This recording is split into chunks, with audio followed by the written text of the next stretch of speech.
Blanca Margarita Sestaro Barbé. Nací en San Carlos el 26 de agosto de 1940, junto con mi hermana Margarita Olga. Mi familia es toda de San Carlos, mis padres también nacidos acá. Son emigrantes italianos por parte de mi padre, Gestaro Coiro era mi padre, y por parte de mi madre de los Altos Pirineos, franceses, la familia Barbé, pero el otro apellido también de mi madre, que es Montovio, es italiano, así que había una mezcolanza entre la gente de Francia y de Italia. Mi abuelo Barbé, que nació acá en San Carlos, vinieron con sus padres. Él nació en el año 1860 y pico.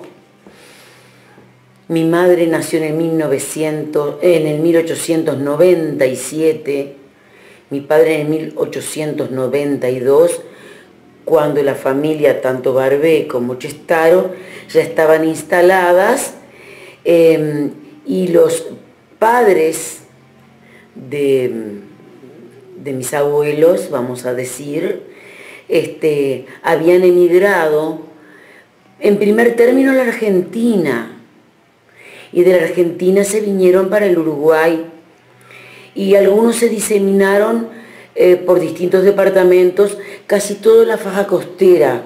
Ejemplo, San José, que la familia Barbé está en San José.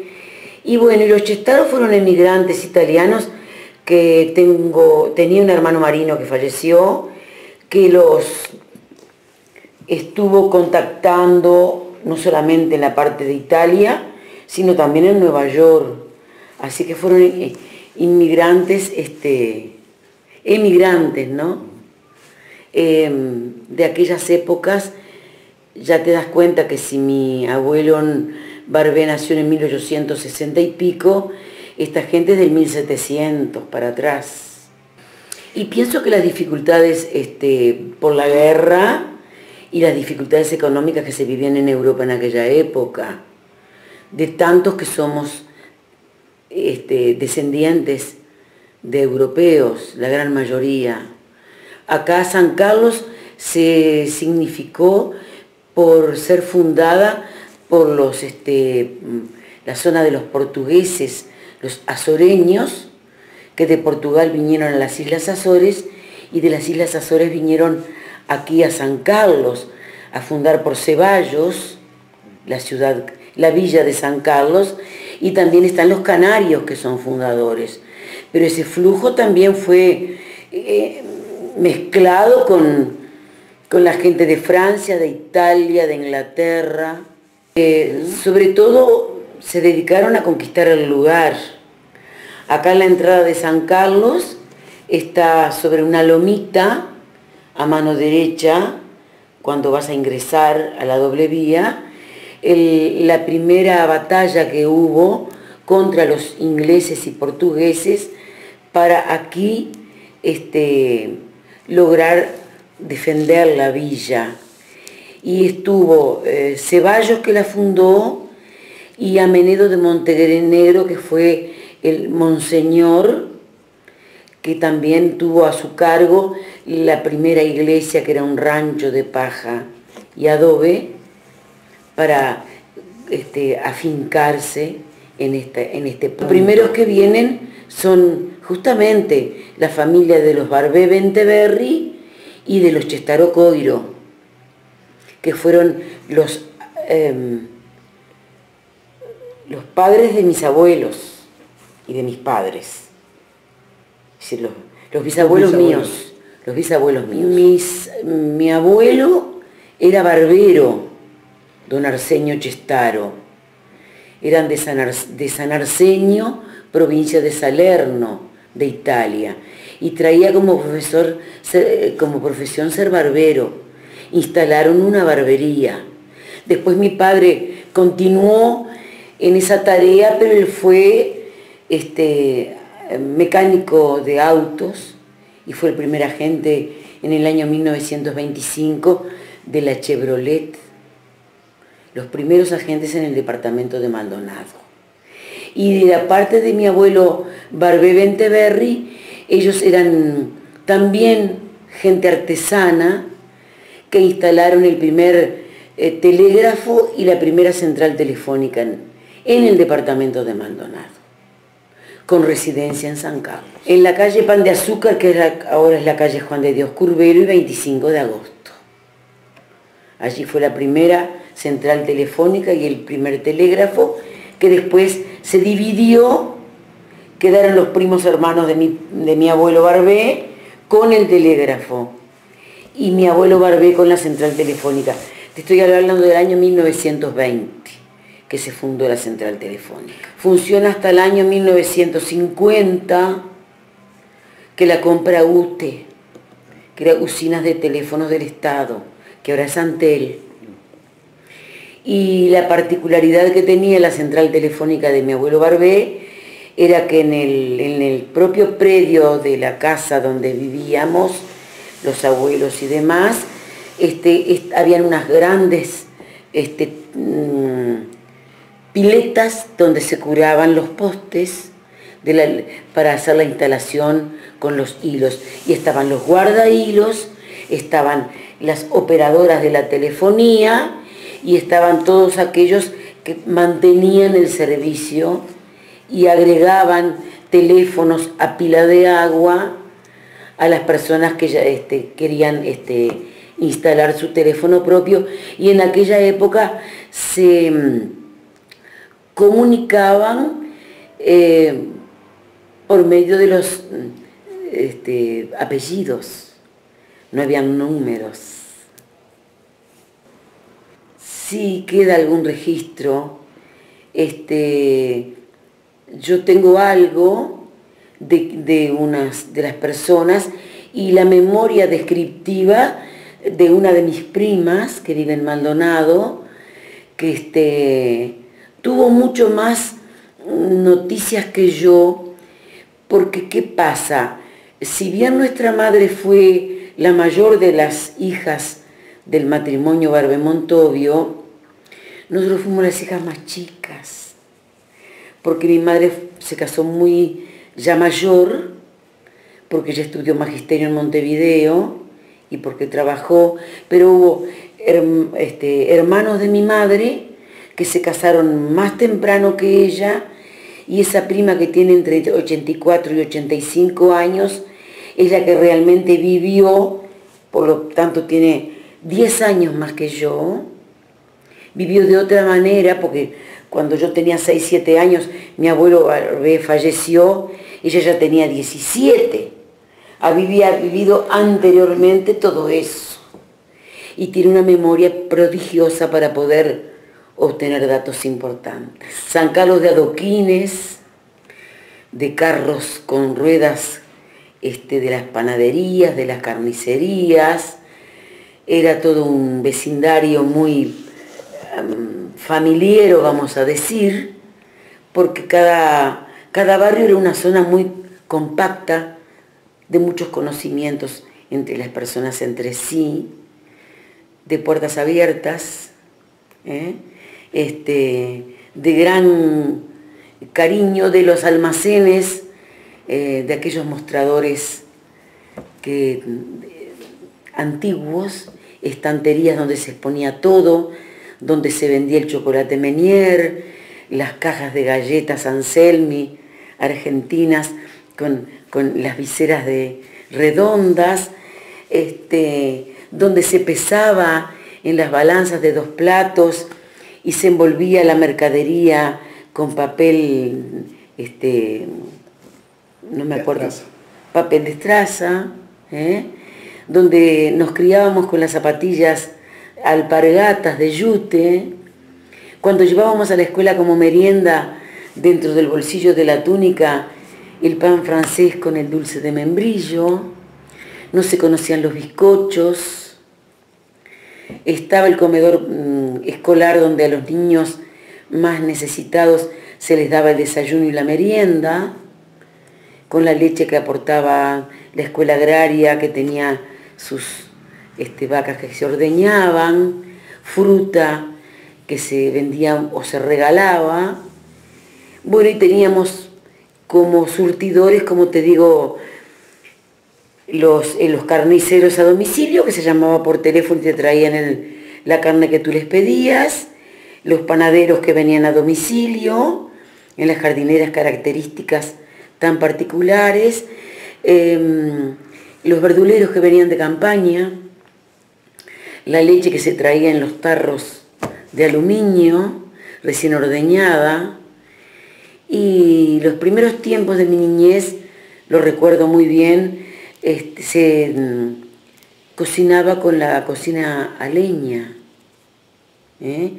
y para ducharnos teníamos el presto de alcohol que se prendía y calentaba el agua mientras nos bañábamos, y en la habitación del baño se le calentaba con un plato con alcohol. Yo recuerdo que teníamos una melena muy rizada y muy abundante con mi hermana Margarita, y nos enjuagábamos con vinagre, o mamá nos partía un huevo y ese huevo hacía lo que es ahora el acondicionador para el cabello. Y bueno, y jugábamos a las estatuas y a la rayuela y a la cuerda de saltar.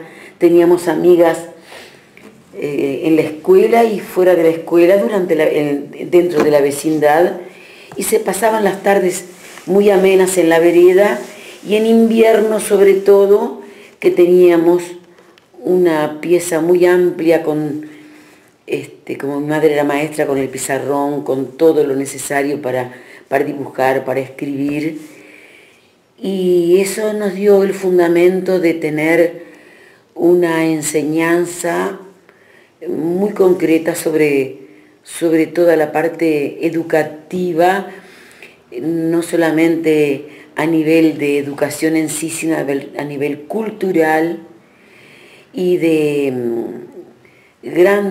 grandes conocimientos, conocimientos y valores que antes se transmitían de abuelos a padres y de padres a hijos, que aún las conservo, porque en la parte de mis hijas también yo las transmití, y las hijas se lo están transmitiendo a sus hijos, que son mis nietos. Fui a la escuela número 3 de segundo grado Juan de Dios Curvelo, de primero a sexto año. Fui al liceo Monseñor Mariano Soler, de primero a cuarto, con vistas a futuro. Mi padre no estaba jubilado, pero mi madre sí. Nos trasladamos a Montevideo para que yo pudiera estudiar. Mis hermanos varones ya estaban en Montevideo hacía tiempo, el mayor en la escuela naval, el otro que le seguía en la Universidad del Trabajo, y eso permitió que ellos nos ayudaran para que también yo me fuera a estudiar, y ingresé en la Escuela de Servicio Social, hice los 4 años de asistente social, Ministerio de Instrucción Pública y Previsión Social dependía la escuela, y acompañado a esos estudios toda la vida tuve la vocación del ballet, y pude también realizarme en una academia de ballet que por lo menos me brindó la satisfacción de poder aprender algo de lo que tanto me gustó. En la escuela de antes, te estoy hablando del año 46, que yo tenía 46 años, teníamos el pizarrón, el cuaderno, la lapicera, la tinta, el lápiz, la goma. Calcábamos en un futuro de los otros años, a través del papel de seda, los mapas para estudiar la hidrografía, la orografía, las características del suelo uruguayo y de Europa y de todo el mundo, pero lo único que teníamos para comunicarnos con el mundo era la radio.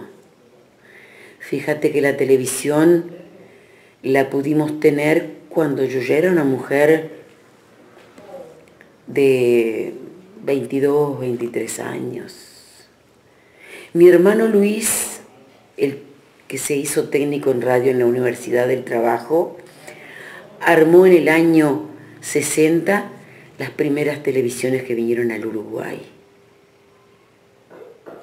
Así que te das cuenta, la niñez nuestra fue absolutamente de lecturas, de libros, de música, de radio, de cuentos, de juegos, de muñecas, que heredé esa predilección y tengo mi gran colección de muñecas para vestirlas y pasearlas y quererlas y cuidarlas. Bueno, yo en particular mi cumpleaños de 15 lo hice con mis amigas en casa, que teníamos una casona muy grande, parecida a la que yo vivo ahora.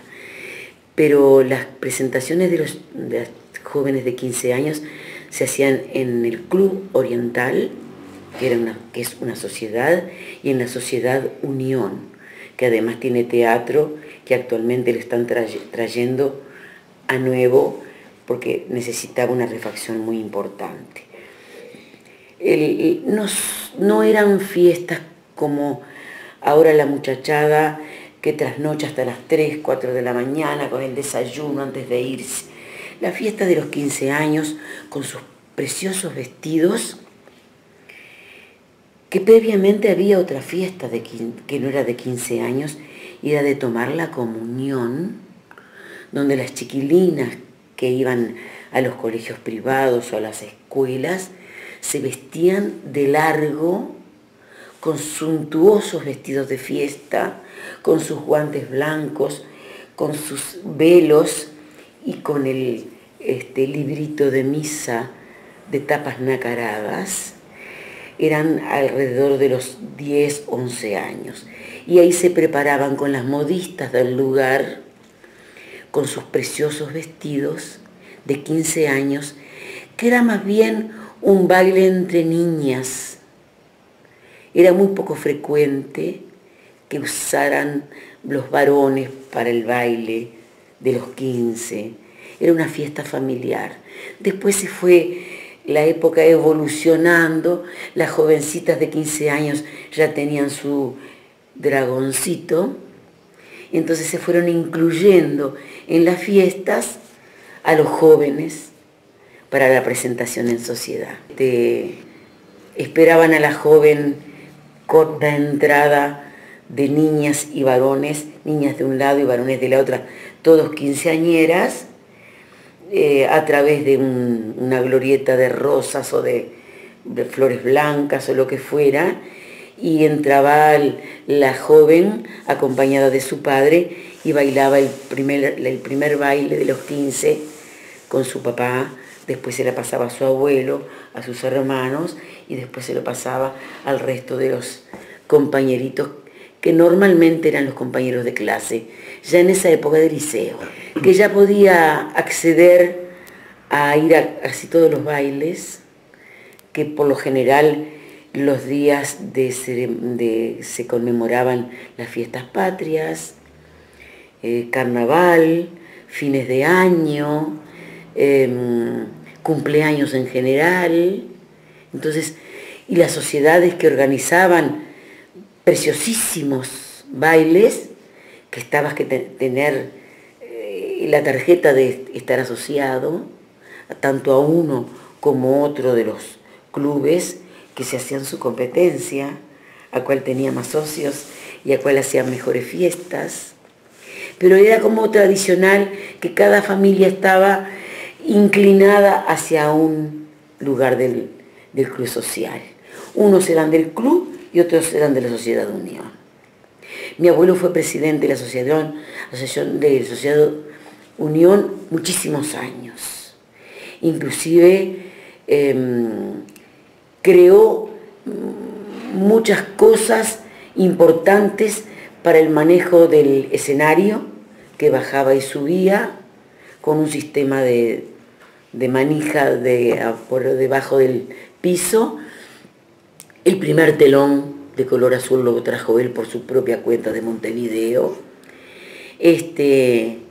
fue muy querido en la Sociedad Unión y bueno, y por tradición somos siempre socios de allí.